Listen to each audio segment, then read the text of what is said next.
These are the top 3 things that trended on Threads today, starting with Kendrick Lamar. I feel like he's been the topic of conversation what feels like almost a full year now, and rightfully so. He's put out some great music. I love the back and forth with him and Drake, but particularly today it's about his song Luther with SZA. I have to be honest, this is kind of an hot take, but when Luther first came out, I was not a fan, because it just felt like Luther Vandross has this deep, soulful, relaxing sound that just, you know, is super nostalgic for me hearing him as a child in the back of my parents' car. And then there's SZA, who has more of a newer sound, and I think I associate SZA a bit more with a dramatic feud with my boyfriend, or being like kind of hurt and being toxic about it. I didn't feel like the two meshed well together.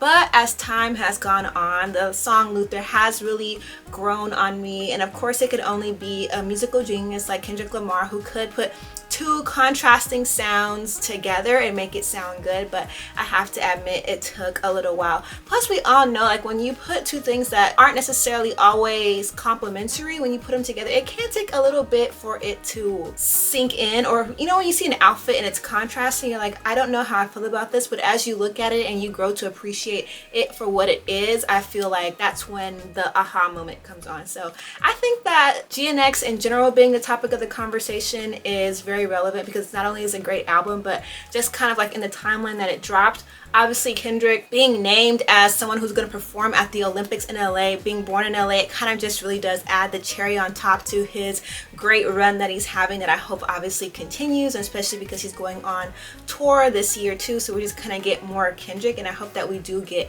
more of the music that he's been putting out, because it's been really good. But that is my kind of hot take. Next, we have Juju Watkins and Jayden Daniels. If you've been living under a rock, Juju Watkins is the leading point guard for USC's women's basketball team. She is amazing. You probably saw her in a Super Bowl commercial. I think she's in the State Farm commercial. If you're not as familiar with basketball, you can check her out there. If you're unfamiliar with Jayden Daniels, he is the Washington Commanders quarterback. The team did really well this year after not really being worth talking about since around 2007. So there are a lot of eyes on him, but he was recently at the women's basketball games and he was sitting next to Juju Watkins, and the cameras were kind of on them, and I think that the media and people are making a little bit more of it, but Jayden Daniels' mom comes and sits in the middle of them and kind of a little seemingly awkwardly like separates them, but she's also giving eyes to the camera. So I personally am not shipping Jayden Daniels and Juju Watkins, though they could be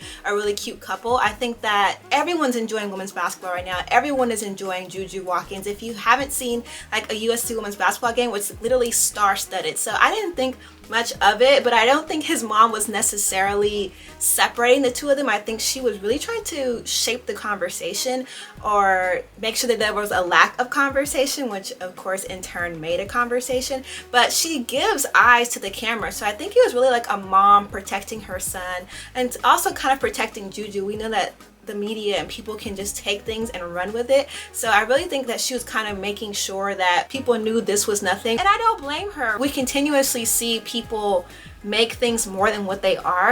I don't know, let me know what you think, if she was kind of being a helicopter mom or a cock blocker, but in my opinion it really just seems like a mom who knows how vicious people can be and wanted to make sure that she knows that you all are watching and that it's nothing. Lastly, we have this content creator who dipped his face in a cold bowl of water twice.